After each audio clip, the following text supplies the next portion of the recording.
So, Kat, hi, how are you doing? Yes, good, thank you. Yeah, considering the circumstances, but all good. No, absolutely, absolutely. So,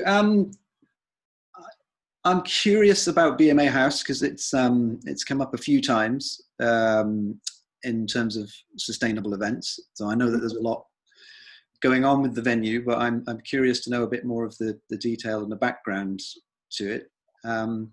So just tell me with first of all, I guess with BMA House and your clients and people who hold events there, Mhm. what's your philosophy for working with clients around sustainability and promoting yourselves as a sustainable venue?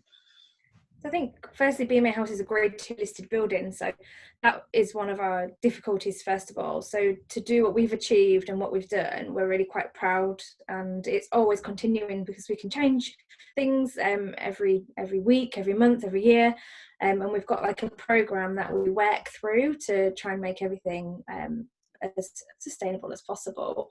But what we really like is clients who want to work with us and make their event sustainable, because we can help them, and we can help them with their carbon footprint. We can give them energy usage, water usage, things like that. And if they can help understand where the delegates are travelling from, it really helps with that for them. We can also give them really good guidelines on food, catering. Our on-site caterer is CH&Co, and they've done their own planet report, and I think that's really helped us, because we can share that information with our clients. And one thing I'm really keen to say to our clients is, tell us what you want to get out of your event, because we want to help you to achieve that. We don't just want to do your average conference, we want to help you get your goal at the end of the event. Yeah, and that's sort of working with clients on what does that look like? Does that look like some kind of a checklist? So you start with their objectives, and within that conversation, presumably there's something that says, let's work together on making a sustainable event. Is that then is it a checklist? Is it options? How do you talk someone through that? I think it is quite optional to clients, because not everybody's going to want to go down the sustainable route. Not everyone's going to want to reduce their meat usage, for example. But what a goal of my personal goal is to help people think of sustainability as something to ask on every single event.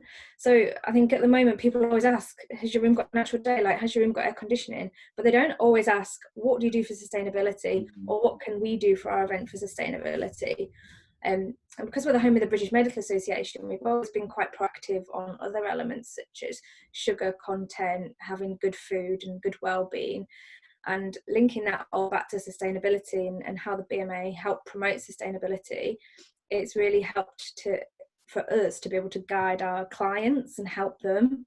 So it is a checklist in a way, but it's also, I want that to be a client going to every venue across the world and saying, what do you do for sustainability? Not just to be in my house. I want everyone to do that naturally. Yeah, and have you sort of noticed over time, and as you've developed the reputation as a venue for working on sustainability, have you noticed people increasing the amount of interest that they have in working with you to make sure that their event is as sustainable as it can be? Yeah, and I think sometimes people might not know what we do either, with what we do. So we have like a nice guide that we can share with people. And obviously we've won some awards before, and to win them awards you have to have quite a lot of credentials behind you and information and statistics. So every year we review our energy usage and make sure it's coming down, even though our footfall is increasing. So it's working with our estates team. It's really collaborative in the building. It's not just the venues team. We rely on quite a lot of other people to help us, to guide our clients, help them. And I think naturally, because of the awards and things like that, we have created quite a reputation, but also because of our clients, and we've had some really good success stories. One of my favourite clients that I work with is the Global Good Awards, and that is great to host, but also because I get loads of information from it as well. I get to hear about all these different people that are doing good across the world. So I think having like stories such as that to tell has really helped gain sort of a good client basis. And I love what you said about the different parts of the organization, not just the venues team, but the estate management Yeah. and other people.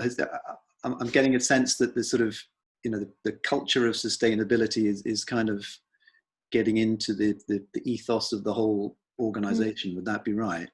Absolutely. I would say that that comes into all of our procurement systems as well. So I work really closely with procurement, and I want to know that all of my suppliers and everyone like that has an element of sustainability and meets our guidelines and what we want. If they want to work with us, I feel like they should be able to show a level of agreement into sustainability. I want to know where all of our food waste is going. I want to know where our papers come from stationery, everything like that. So I think it's really collaborative, and I think if I could say anything to anybody, I would say talk to people, because that's how you get all the information. And how I've learned everything over the last sort of 5 years while I've been at BMA is just from listening to others, but also trying to share my knowledge with everybody else as well. And is that, I know you've mentioned a couple of times that the team, your events and the venue team are real ambassadors for this whole ethos of sustainable events. Would that be right? Yeah, they are really passionate about it. In particular, we've got one team member who sits in our CESR team at the BMA, so different departments all go to these monthly meetings, and we talk about what the company are doing as a whole to be more sustainable, but we can also take stories back about what we're doing in the venues team, and how we are promoting sustainability. And it's really good to have someone so passionate, because she's helped to create our menus, our wedding packages, and things like that, which can help make really good suggestions to people.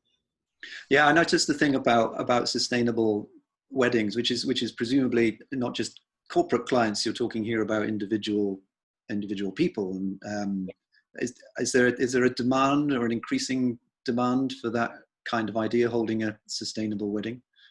Definitely, I think the younger generation have all been probably bought more into this sustainable lifestyle, and when they're coming into work employment after university and things like that now, I find that they're a lot more savvy to sustainability, a lot more understanding compared to sort of the older generation. Like, I mean, if I asked my parents, they probably wouldn't know as much as about sustainability as what myself and my younger team know. And I think that's really good, because of all the different tech and things like that, people share knowledge more. There's all the obviously social media, I think news gets out there a lot quicker, so I think it is a lot more common now for people to want to do such more sustainable event. Brilliant. So and so that's those are events, I guess, that you have clients for who are coming to the venue, but then you also run your own events now, or started your own events, I think last year around That's it, this year, yeah. this year. And they're called the Sustainable Events Circle. Yeah. And those are events that you hold to invite anyone to come and discuss a topic on sustainability. And just tell us a bit more about how those are going. Yeah, so the first one was supposed to be in March, but obviously the coronavirus took over, so it has been postponed, and we're trying to look at how we can either host it online or reschedule it.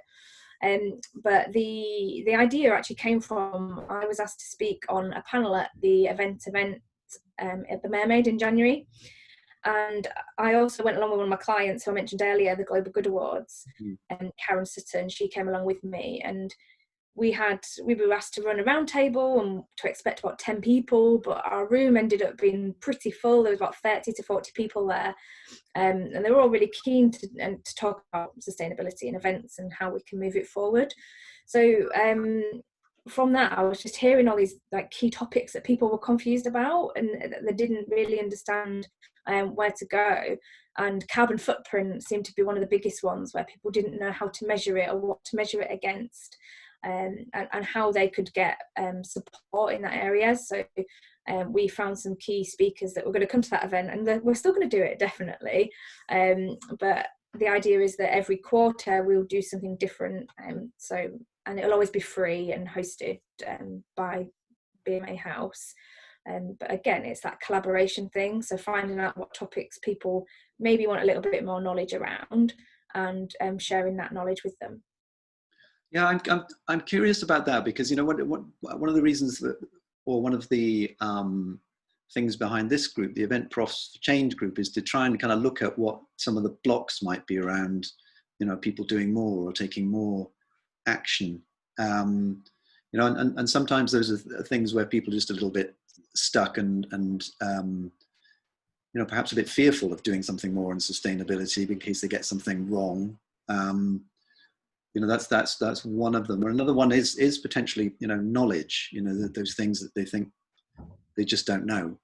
And what you said there about kind of measuring a carbon footprint, are these the sorts of things that you think people are still a little bit unsure of how to approach an event? Yeah, I think from the carbon footprint point of view is I found there was so many different buzzwords used to describe how to measure that, and like there's off balancing, carbon neutral, and so many different terminologies, and how do you decide which terminology is the best to use for your event? And when you're researching online, if you just Google search, it's not that straightforward in how to do it. And it really does depend on what level you want to go to. Like, do you want to track where your guests have come from? Do you want to track everything, or do you just want to track the actual event and the use of the energy at the event and things like that? So the idea of this was to give people the knowledge and also like a contact book basically of people that could potentially help them and direct them in the future. That's great. Clearly this is of huge interest to you, and it's obviously been picked up because you are now, or you're going to be, one of the judges on the Sustainable Events Awards. Just tell me how that came about and how they approached you. Yeah, so I've always been really keen on different awards ceremonies, and I also think they're really good for getting knowledge as well and sharing knowledge. So I was actually approached by one of the organisers just via LinkedIn. So they heard a little bit about what we do at BMA House, and we've been working with them in regards to promoting BMA House with them as well. So they have been sharing some of our press and news stories. So they asked if I'd like to be involved, looking at it from looking at different suppliers and things like that. So I'm really excited. It's the first time I've done judging, so I've done quite a lot of event talks and things like that. So it's quite nice to do something different. Yeah, and what are you hoping those awards will kind of do more widely in terms of the industry? What I immediately liked about it, even before any mention of COVID-19, it was always going to be online, and it was always going to be an awards ceremony virtually. And I think that's really different for our industry, especially because we're an industry of people that like to meet up. Yeah. So that instantly appealed to me, and yeah, so I'm really hoping that leads the way forward for some other sustainable elements and awards and events and things like that. But key for me is I'm really keen to see what else is out there, what I don't know about already, and that I can add to my book and build my knowledge as well. Yeah, and I'm keen to ask you about that as well, actually, because obviously one of the big topics of conversation, now we are in the period of lockdown, whatever's going to happen in the next few weeks or so. And one of the big conversations is about, okay, what does this mean for the future? And there's been now so much stuff going online or happening virtually, and people are talking about the future. I'm curious to know about where your thoughts are as a venue.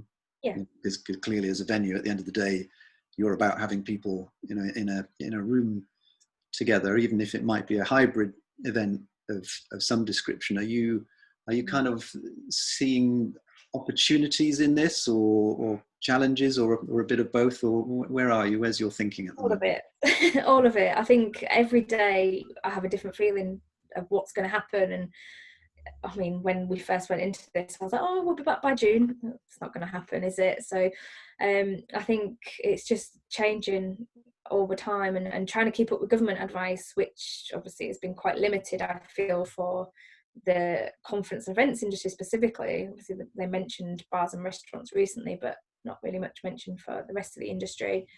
What we're trying to do is make sure that we're prepared for hybrid and virtual events.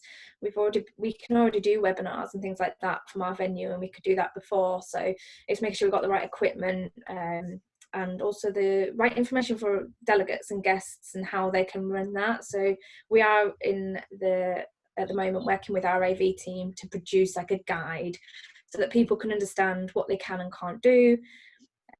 We've already worked out sort of a rough social distancing capacity for all of our rooms, if that is something that's enforced. Obviously we might be guided by the government, they might cap events, and I think it'll be a really interesting time, especially the next sort of key 4 months, I'd say. I'd like to be back to normal by the end of the year, but my opinion changes every day. Like, it really does. Yeah. I guess just like the situation in a way. Yeah, exactly. Yeah. And finally, I'm curious, that as I am always curious, about your own personal journey with sustainability and climate change, and whether there were any particular key moments for you, or you thought, you know what, this is now a really important thing for me personally. Just tell us a little bit about how you first sort of started your own journey towards being more environmentally conscious, I guess. Yeah, so I've worked in events for 12 years, and it was probably when I joined BMA, they were already silver accredited with the Green Tourism board. So it was already there, and when I joined, I learned quite a lot very quickly about sustainability. And I don't think I really understood until I joined about how much of an impact that the industry has. I didn't think about all the giveaways and all the takeaways, because my first few roles in events were within hotels, so it's quite different. So to be in a venue without sort of the bedroom side of it, it's been certainly a learning curve. And then what I really like is seeing the difference in every year and how we've changed. And I'm quite target driven, and I like seeing things change. So I like to see our energy reductions. I've just enjoyed seeing that and how much of a difference we could make. And then when we got the gold accreditation, as one of the first venues to get gold, it just really brought it home to me on how it's a lot of work, and it's a teamwork and collaboration, as I've said all the way through this chat, but you can really make a difference. And when you start to understand the figures and the statistics about just what one venue's done, imagine if every venue did that, and it would just make such a difference to the impact on the world. So yeah, I'd definitely say it's from working at BMA that's changed my mindset. So hopefully from clients working with us, we can help change a bit of their mindset as well. Yeah, that's interesting. So for you, that, you know, part of the motivation was the challenge around targets and meeting those targets, and knowing, I guess, in a sense, that was, you were meeting your targets personally, but that was also going to make something of a difference to the venue and perhaps more widely to the industry and hopefully the world beyond. Yeah, exactly. Yeah, and I really hope that we can keep sharing some of our best practices, and I'm happy for people to copy and follow. That's what collaboration is to me. Like, it's not keeping it a secret, it's sharing everything. Yeah. Well, on that subject, thank you for sharing with us today. Thank you. Thanks for having me. No, it's a pleasure. And good luck with everything at BMA House. Keep us in touch, and good luck with the awards. Just remind us of the date of those again. Oh, I can't remember the date off the top of my head. I'd have to have a quick look, but yeah. Okay. People can look it up. But that's going to be an online event, and the first, I think it's the first one, isn't it? So we'll all be rooting for that to go well, and for that to send a message to the wider industry about how this can also kind of help with promoting your business as much as anything else. Exactly. Great, thank you, Kat, and thanks for joining us today. Thank you very much.